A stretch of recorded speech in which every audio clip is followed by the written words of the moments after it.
Тукай яр буйы матурлыгына куанып та өлгермәдек, фонтанны җимерүче дә табылды. 22 яшьлек егеткә ни җитмәгән.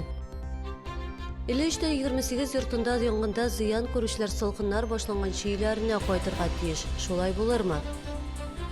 Төзекләндерү файдага. Чаллы картодромында Россия күләм ярыш үтте. Төнге сәгать 3 машина бордюр аша коры фонтанга килеп керә.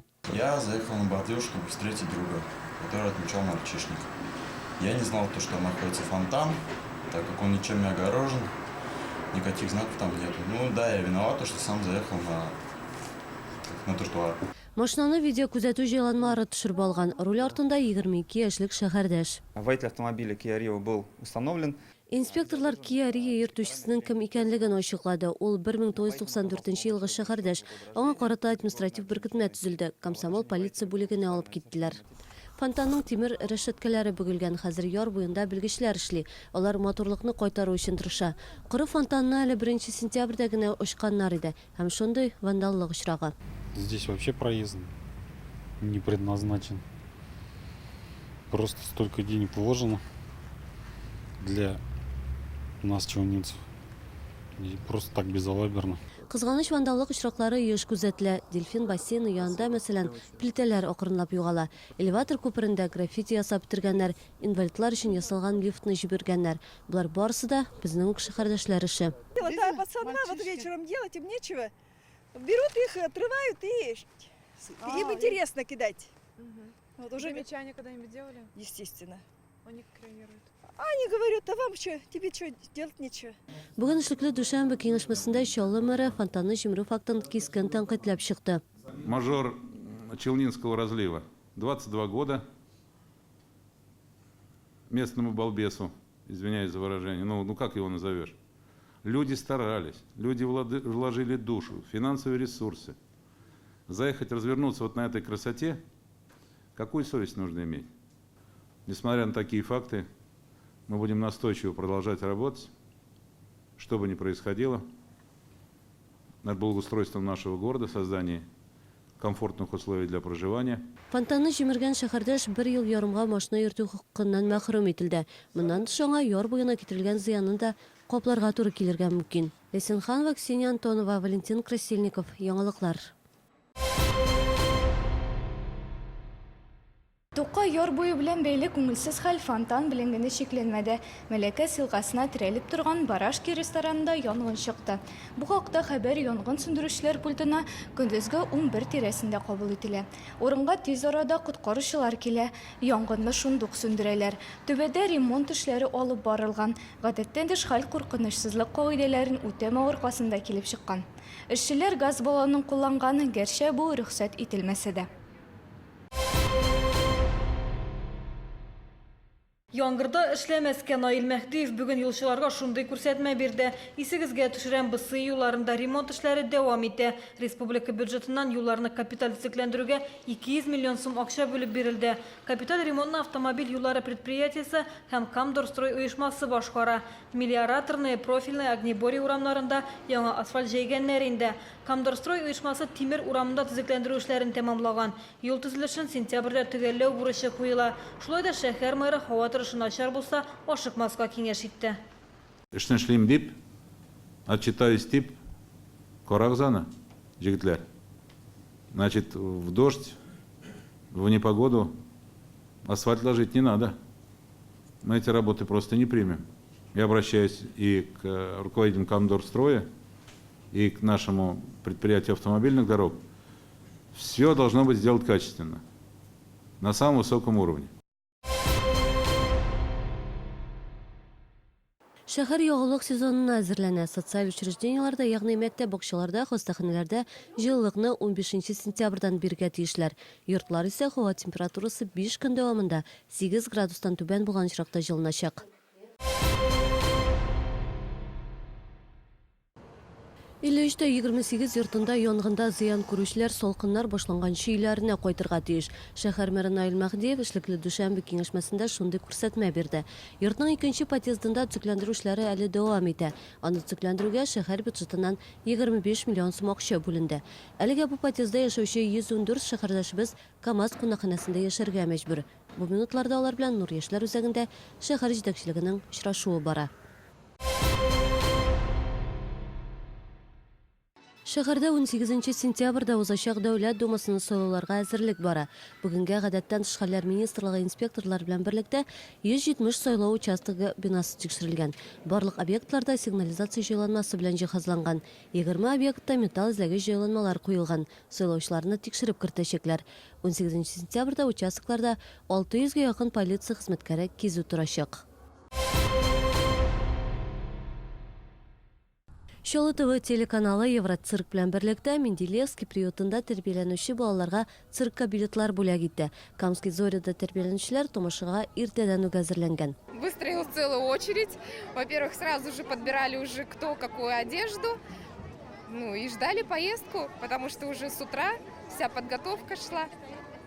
Дети радуются таким поездкам. Балалар робот титанның, клоуннарның, акробатларының чыгышын яратып карады.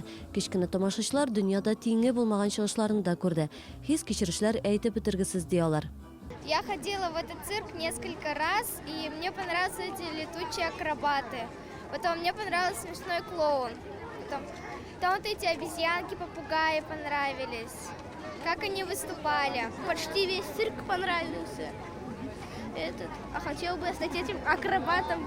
Шолы ТВ телеканалы Евроцирк белән артистлар шәһәргә килгән көннән бирле хезмәттәшлек итә. Безнең редакция ярдәме белән балалар церебраль паралич белән авыручы сабыйлар да билетлы булды. Нам стали звонить, писать с вопросами о том, где можно приобрести билеты, как можно попасть в цирк. И мы решили всей командой Челны ТВ предложить Евроцирку, чтобы пригласить детей из детского дома «Камские зори». Мы всегда за то, чтобы нас как можно больше не только детей, но и взрослых увидело. И я думаю, что дети из Менделеевского детского дома по достоинству оценят наше представление и, в общем-то, будут довольны посещением цирка.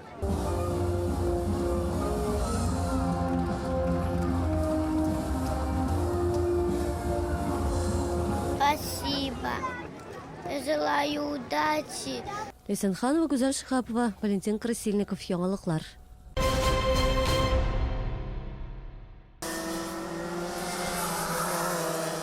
Шаллы картодромында КАМАЗ кубогына ярышлар узды. Аны ел сайын оештырырга ниятлиләр. Бирдә 15 шәһәр һәм районнан 80-нән артык спортчы катнашты. Бу юлы узышлар 6 класслы картларда узды. Бирдә 6 яшьтән 40 яшькәчә булган спортчылар үз көчләрен сынады. Картинг, видите, с каким диапазоном возрастным поздравляют. Это будущие наши водители на трассе, будущие вежливые пешеходы и также будущие наши звезды, гонщики на международных трассах и аренах. Шаллы картодромы 10 ел дәвамында Россия күләмендәге ярышларны кабул итә алмады. Быел бирдә зур масштаблы төзекләндерү уздырылды. Хәзер ул якын тирәдә яшәүчеләр өчен дә спорт белән шөгыльләнү урыны булып тора. Бирегә Ижау, Лениногорск, Тольятти шәһәрләреннән килгәннәр. Шаллы картодромында шартлар күпкә яхшырак диялар. Монда миңа ошый бик кызу егегә, аннары машина бирәгә. Картодромга йөрүчеләрнең күпчелеге малайлар, әмма кызлар да бар. Бирдә 1 ел шөгыльләнүчеләр инде яхшы нәтиҗәләргә ирешә. Когда мы ехали с папой в школу, я говорю: о, пап, смотри, там машины ездят. Я хочу тоже. Вот. И мы стали ходить сюда. Мне предложили собрать свой карт, я согласился. Ну, с механиками, они мне помогали мотор сделать, а так раму я сам делал. Давно занимаюсь картингом, очень нравится автомотоспорт. Жить без него просто не могу. Каждый раз приезжаю на все соревнования. Вот, катаюсь довольно давно. Папа считает, что я легко сдам на права. Ярыш нәтиҗәләре куандыра. Беренчечлектә барлык класслар буенча шаллы спортчыларның фамилиясе байлар сабасы да сынатмый. Бу районда Россия буенча иң зур картодром. Шаллыда картодромны төзекләндерүдән соң шәһәрдәшләрнең алдынгы урыннар яулау өчен мөмкинлекләре тагы да артырга тиеш. Өстәвенә реконструкция трассаны спорт министрлыгының ярышлар календарына кертергә ярдәм итәчәк. Гүзәл Шихапова, Валентин Красильников, яңалыклар. Грек-Рим көрәше буенча спортчылар яңа сезонны Чаллыда башлады. Витиспорт мәктәбендә олылар һәм балалар арасында республика кубогына ярышлар узды. Көрәшкә республиканың күп районнарыннан килгәннәр.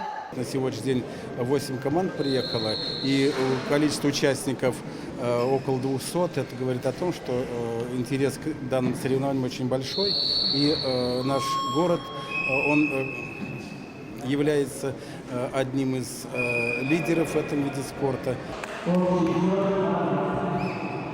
Шәһәрдәшебез Марат Гарипов чистой көрәшчесен җиңде. Бу Чаллы командасы исәбенә тагын бер балл истәде. Көрәшчеләр дә үзләренең көндәшләренең көчен сынады. Посмотрел сейчас, что мне, как мне, допустим, какие моменты тяжело, где, допустим, что получается.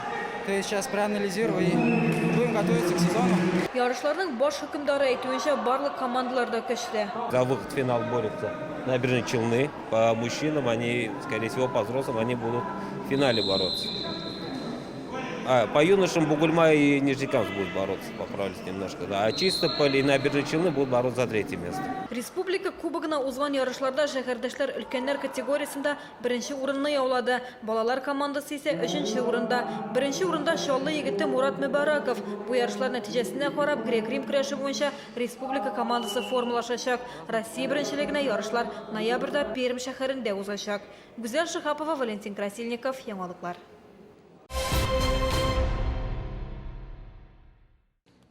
Бу көннәрдә Кореяда барлык көрәш төрләре буенча дөнья чемпионаты уза. Бирдә 87 илдән 2000 спортчы катнаша. Татарстан командасы составында 20 кеше. Аларның 10-нчы Ярчалы дәүләт педагогик университеты студентлары.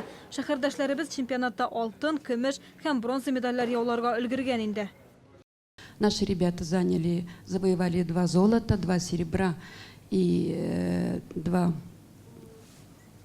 бронзы, 6 человек. 7 числа у них будет матчевые встречи с объединенной командой 5 вузов Кореи. Они будут с нашими ребятами соревноваться. Мы их ждем. Победа очень хорошая, серьезная.